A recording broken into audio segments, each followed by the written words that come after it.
Con frecuencia escuchamos de personas que salieron de lo más bajo y alcanzaron la cima, en base a su esfuerzo, en base a su perseverancia, a sus habilidades, a sus contactos, a sus oportunidades.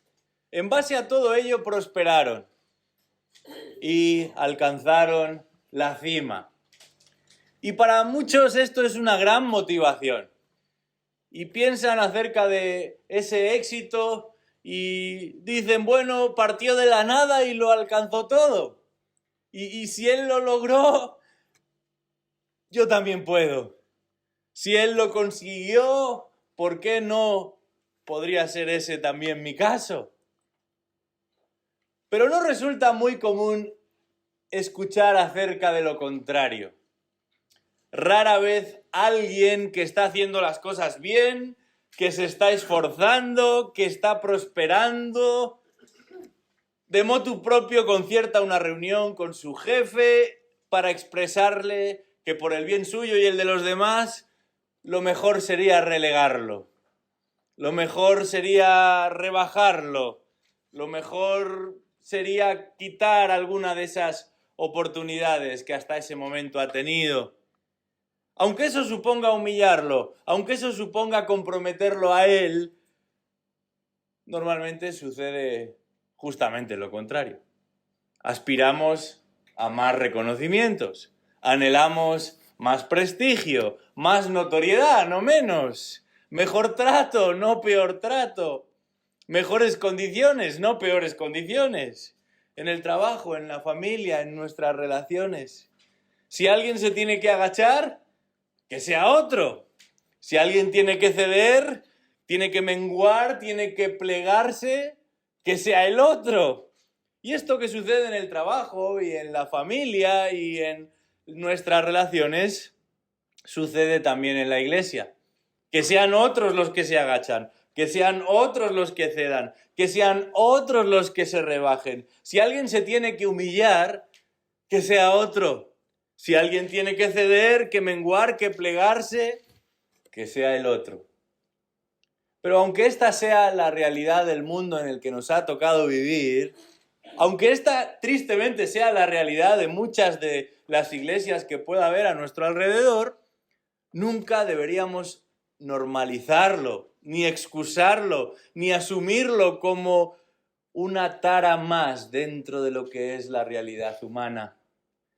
Puede que sea común entre los seres humanos esa tendencia a elevarse y no a rebajarse, pero no es aceptable entre los hijos de Dios. Nuestro llamado es otro, nuestro modelo es otro. Por eso en esta noche os invito a abrir vuestras Biblias al capítulo 2 de la epístola de Pablo a los Filipenses, ya que en este texto nos encontramos con el mayor acto de humillación que jamás ha tenido lugar. Y ese ejemplo supremo, ese modelo inaudito, es precisamente el que debe guiar nuestros pasos. Esa actitud extraordinaria es la que ha de caracterizar nuestra manera de conducirnos como creyentes en Cristo. Vamos a leer este texto, Filipenses 2, comenzando en el versículo 5 en adelante. Dice así la palabra del Señor, porque aunque estoy leyendo en Colosenses, vamos a Filipenses. Filipenses 2, versículo 5. Haya pues en vosotros esta actitud que hubo también en Cristo Jesús, el cual, aunque existía en forma de Dios, no consideró el ser igual a Dios como algo a que aferrarse, sino que se despojó a sí mismo, tomando forma de siervo, haciéndose semejante a los hombres, y hallándose en forma de hombre, se humilló a sí mismo, haciéndose obediente hasta la muerte y muerte de cruz. Por lo cual Dios también lo exaltó hasta lo sumo y le confirió el nombre que es sobre todo nombre, para que al nombre de Jesús se doble toda rodilla de los que están en el cielo y en la tierra y debajo de la tierra, y toda lengua confiese que Jesucristo es Señor, para gloria de Dios Padre. Hasta aquí nuestra lectura en esta noche. Los versículos anteriores nos confirman que la unidad no es un asunto negociable en la vida de la Iglesia, pero solamente la alcanzaremos en la medida en la que dejamos a un lado nuestros propios intereses y seguimos los pasos de nuestro amado Señor y Salvador. Y es en ese contexto y con ese propósito en mente que Pablo dirige la mirada de los filipenses y también la nuestra hacia uno que es Señor, el mayor de los señores, pero que vendrá a ser el ejemplo supremo de humillación, al volverse el mayor de los servidores. Acabamos de leer un texto muy conocido en el mundo del cristianismo, podemos decirlo así, y muchas veces bastante controvertido. Pero no estamos ante un tratado de teología. Esta no es una disertación sistemática acerca de la divinidad y de la humanidad de Cristo, que pretende cubrir todos y cada uno de los aspectos que entrañan estas realidades. Pero sí es un texto en el que se va a apuntar a ambos conceptos, tanto a la divinidad como a la humanidad de Cristo. Y se va a apuntar a ambos conceptos, a ambas cuestiones, porque lo que el autor se ha propuesto no es otra cosa que ofrecernos el ejemplo, el modelo supremo de humillación, para que entendamos que ese es el único camino posible si de lo que se trata es de preservar la unidad de la Iglesia en el vínculo de la paz. Así que desterremos ese viejo adagio, esa vieja creencia, esa afirmación de que la teología no es práctica, de que la doctrina no es práctica. La teología es la gran movilizadora en la Escritura. Es la doctrina la que enciende la mecha y provoca que sucedan cosas si realmente esas cosas proceden del Señor. Y la Iglesia nunca debería asumir como propio ningún postulado, ningún posicionamiento más activo o más pasivo, más o menos formal, más o menos clásico, aceptado, contemporáneo, no importa. Ningún postulado, ningún posicionamiento sin que exista una base escritural, una base bíblica que lo sustente, que lo respalde. Aún en un asunto como este, el de la humildad, encontramos que detrás hay un fundamento teológico, tanto en su motivación como en el medio que el Señor ha previsto para que la alcancemos, para que la practiquemos, para que la experimentemos. Y para que entendamos cuál es el proceso en ese ejemplo supremo de humillación, en el versículo 6 de Filipenses capítulo 2, el apóstol nos va a hablar de la condición de Cristo como ser divino. Primero apelando a su existencia y posteriormente a su esencia. Observemos entonces, en primer lugar, lo que este pasaje nos enseña con respecto a la condición divina de Cristo, nuestro ejemplo de humildad, y no es otra cosa que la existencia de Cristo. Versículo 6 en su primera parte. Vamos a leerlo de nuevo. Dice ahí, el cual, hablando de Cristo Jesús, aunque existía en forma de Dios. Hasta aquí la lectura. En realidad podríamos traducirlo literalmente, habiendo existido permanentemente en forma de Dios. El apóstol parte del estado eterno de divinidad de Cristo. Un Cristo sin principio y sin final. Esa es la casilla de salida. Ese es el punto de partida. Y desde ahí es que va a desarrollar todo su argumento acerca de cómo este Jesucristo es el ejemplo supremo de humildad. por causa de lo que se conoce como Ley de Protección de Datos, nos pasamos el día rellenando documentos, dando permisos, detallando nuestra información personal. Y en muchas de esas formas, de esas solicitudes o permisos, aparece una casilla que lleva como título Estado Civil. Y uno tiene que concretar si está casado, si está soltero, si está viudo.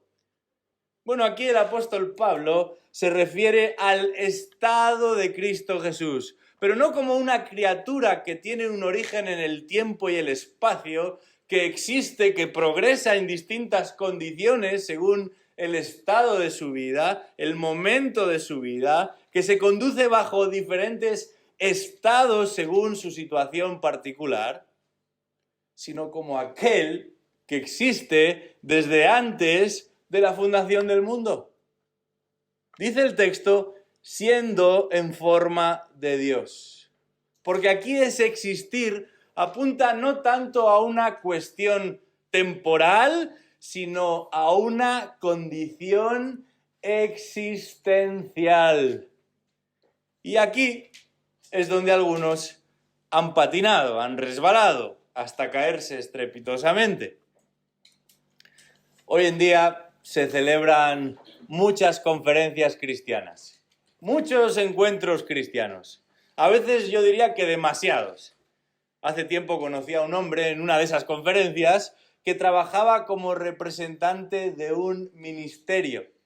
Y su labor principal era viajar a todas esas conferencias posibles para presentar ese ministerio. Y en un momento de la conversación me confesó que cada año asistía a unas 250 conferencias o encuentros. Yo tuve que hacer los números y no me cuadraban. En un momento dado le pregunté, bueno, ¿y cuándo estás con tu familia? Y después una pregunta que todavía dolía un poquito más. ¿Y cuándo te reúnes con tu iglesia local? Bueno, esto de las conferencias, algunos piensan que es algo bastante moderno, pero no es el caso. El primer concilio, el primer gran encuentro en la historia de la Iglesia, tuvo lugar en un lugar llamado Nicea en el año 325 de nuestra era. A esta conferencia, a esta reunión, asistieron representantes de las principales congregaciones de la época.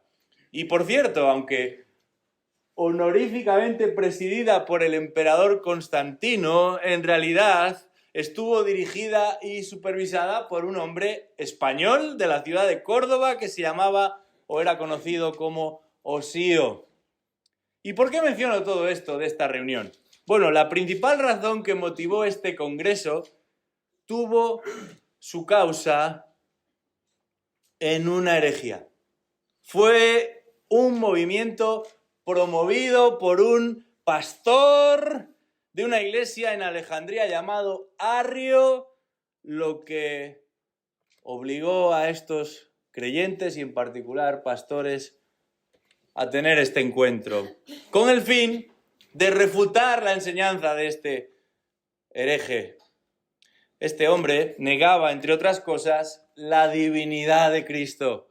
Y para refutarla se compuso un texto que se conoce como el Credo de Nicea y en muchas congregaciones lo recitan cada domingo. En un momento determinado de esa confesión se afirma lo siguiente refiriéndose específicamente a Cristo. Dios de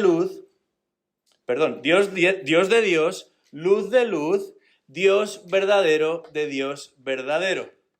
Engendrado, no creado, de la misma naturaleza del Padre, por quien todo fue hecho. Algunos quizás podríais recitarlo de memoria. Y aunque no es la palabra de Dios, está basada en la enseñanza de las Escrituras y pretendía dar respuesta a esta herejía. Una herejía que fue sofocada inicialmente, pero que terminó extendiéndose como la espuma. Al punto que aunque estas ideas parecían extinguidas en un momento determinado, todavía son muy populares en el mundo hoy. Sectas contemporáneas como los Testigos de Jehová agarraron, actualizaron las viejas ideas arrianas y están presentes en todas partes. Uno solo tiene que salir a la calle y en cualquier núcleo urbano donde se recoja un número suficiente de personas, allí están, con un cuadernito, con un librito, con un cartelito que dice: te enseñamos a estudiar la Biblia. Y uno se preguntaría, bueno, ¿qué Biblia? La suya, porque no es la misma que nosotros tenemos en nuestras manos, y no precisamente porque no nos hayamos encargado de buscar la versión adecuada, sino porque ellos han deformado su texto para que diga lo que ellos quieren que diga, particularmente con respecto a la persona de Jesucristo. Pero no pensemos solamente en sectas.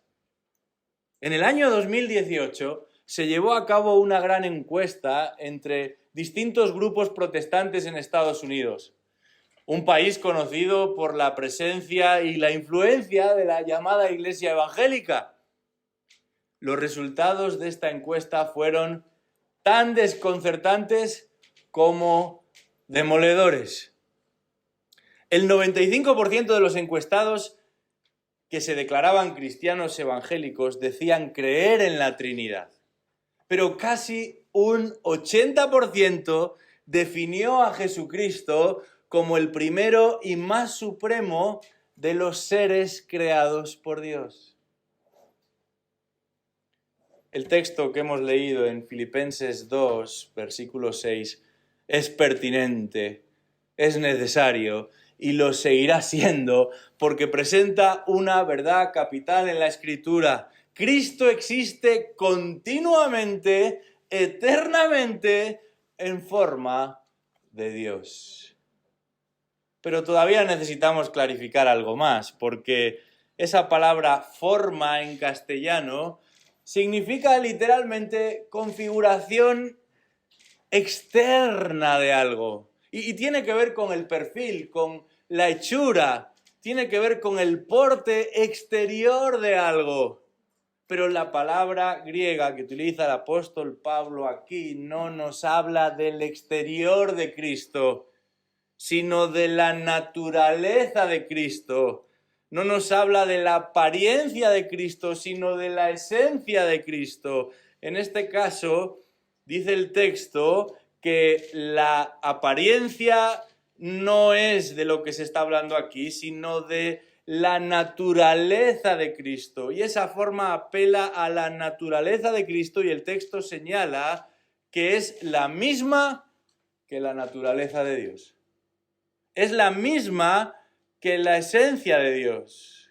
Este versículo afirma de manera concluyente que aún antes de la encarnación, la naturaleza de este Cristo Jesús era la de Dios mismo. Aún antes de la encarnación, ese Cristo existe y existe como Dios, exclusivamente, específicamente como ser divino. Esa es su condición, ese es su estado eterno. Y este no es el único pasaje en la Biblia en el que leemos una afirmación de esta magnitud. Sin ir más lejos, así es precisamente como Juan, el evangelista, comienza su texto del Evangelio. En el principio existía el Verbo y el Verbo estaba con Dios y el Verbo era Dios.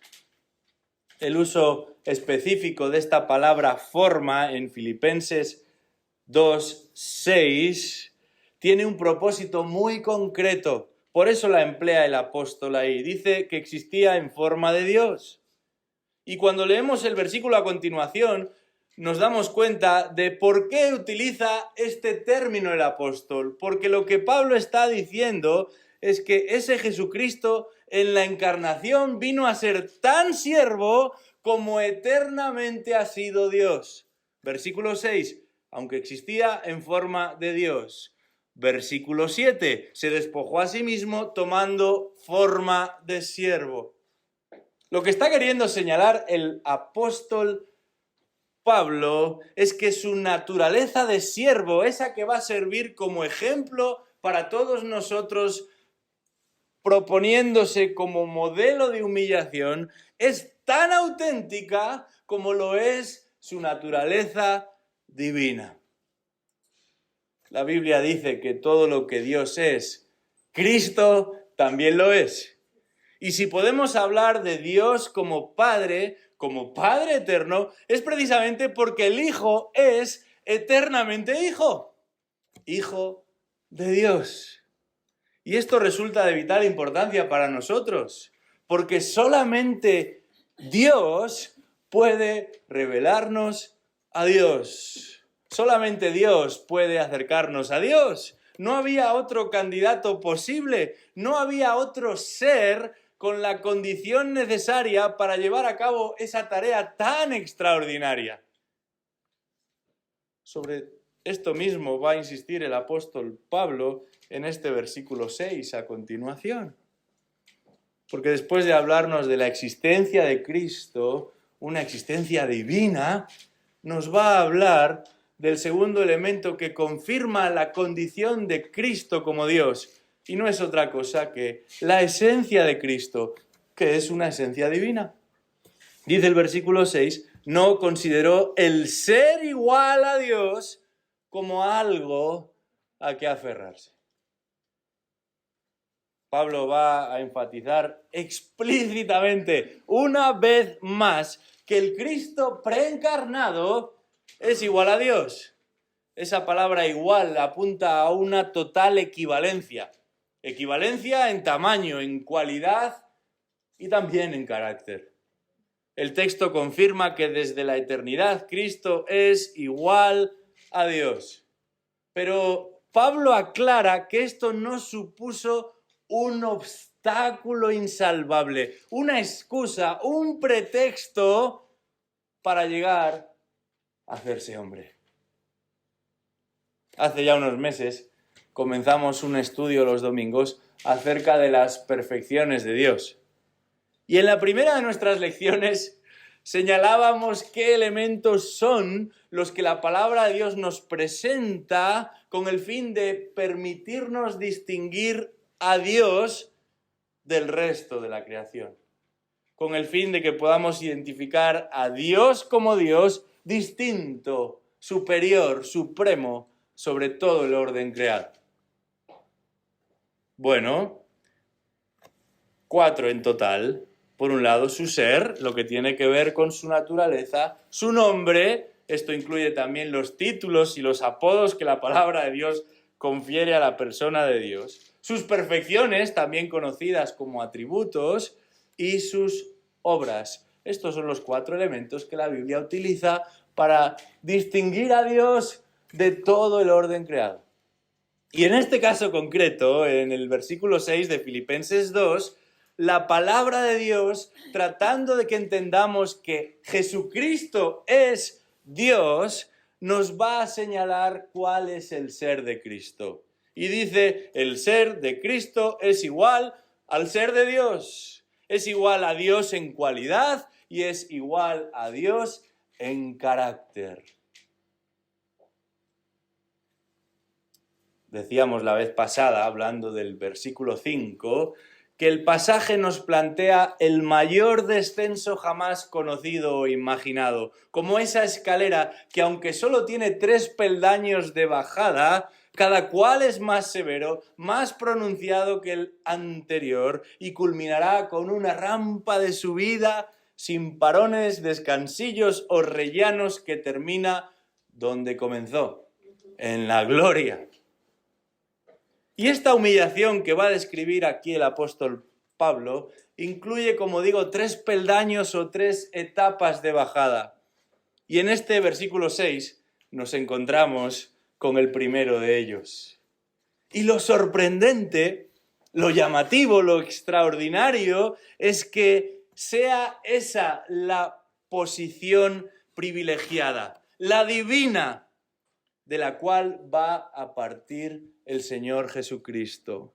¿Y por qué digo que resulta extraordinario y sorprendente? Porque a pesar de existir siendo igual a Dios, el texto nos enseña que esto no va a derivar en la excusa perfecta para pasar de largo, sino más bien en el trampolín ideal para participar de la voluntad eterna de Dios y venir a ser hombre para salvar a los hombres.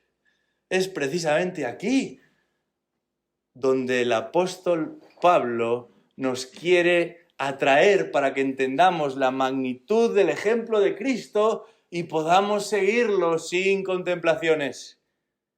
La idea en el original, cuando dice ahí que el ser igual a Dios no fue considerado por Cristo como algo a lo que aferrarse, está en que se trata de una realidad muy valiosa, muy preciada, que pertenece a Cristo por derecho propio. Cristo es el dueño de ello, es suyo y es muy valioso, es muy preciado, está hablando de su condición de Dios, pero no va a resultar en una excusa o en un impedimento o en un freno para que Jesús se humille, para que Jesús se haga hombre y rescate a una humanidad perdida y necesitada por causa del pecado. Esto puede parecer demasiado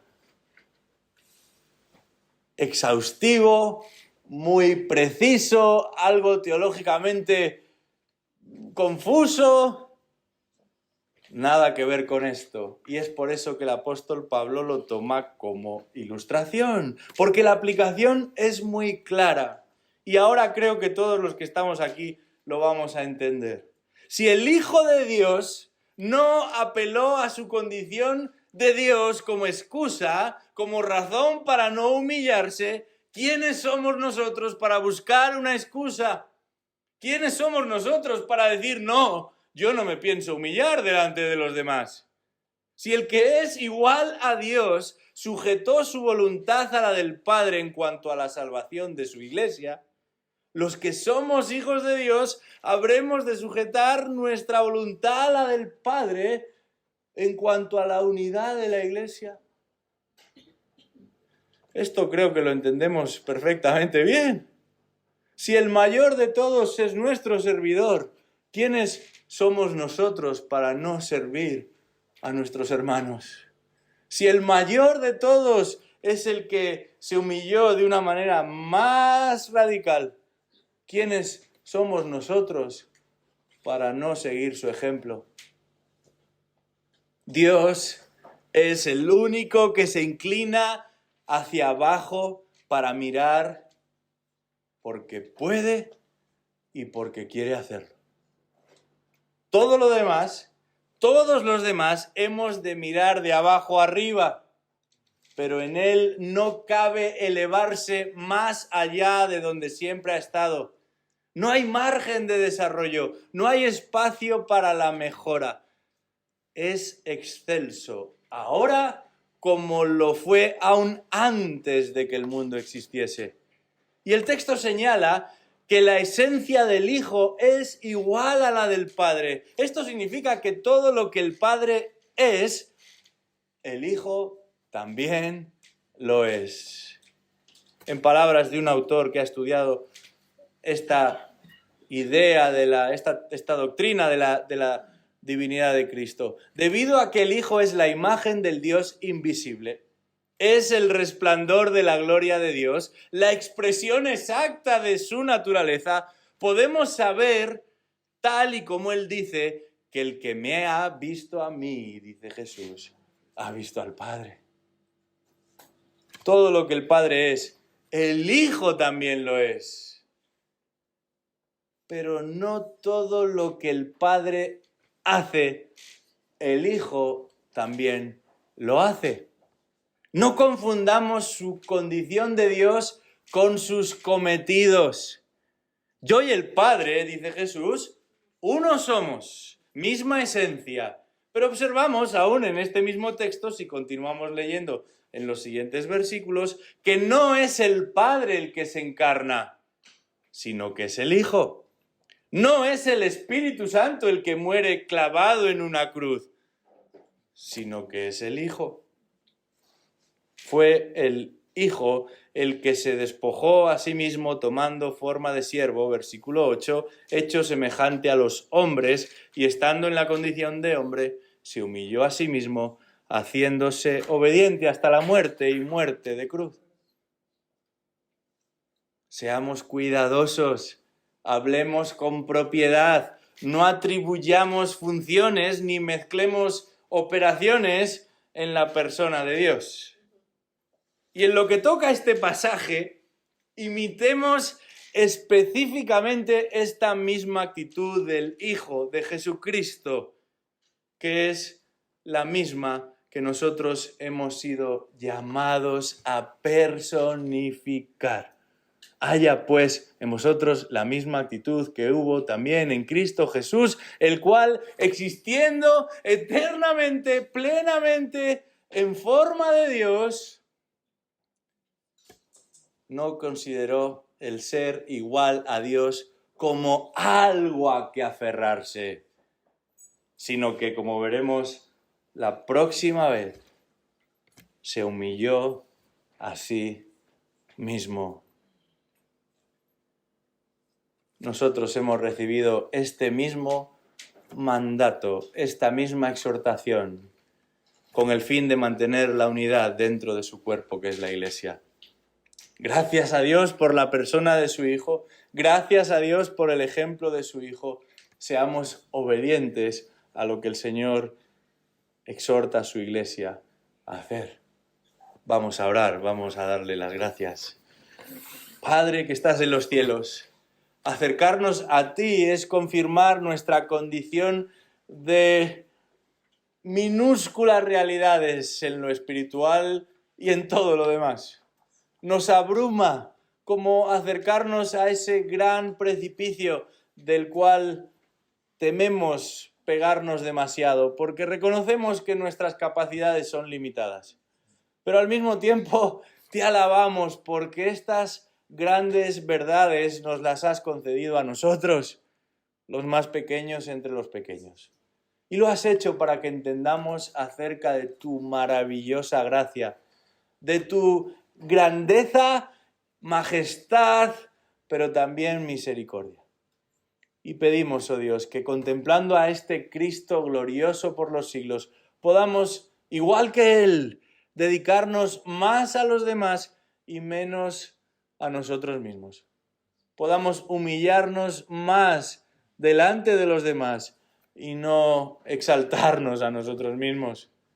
Te damos las gracias, oh Dios, porque tú eres bueno y tu enseñanza es necesaria y al mismo tiempo resulta de gran bendición para cumplir tus propósitos, pero para el bien de nuestras almas. Permítenos que seamos humildes como Cristo lo fue. Oramos esto en el nombre de Jesús. Amén.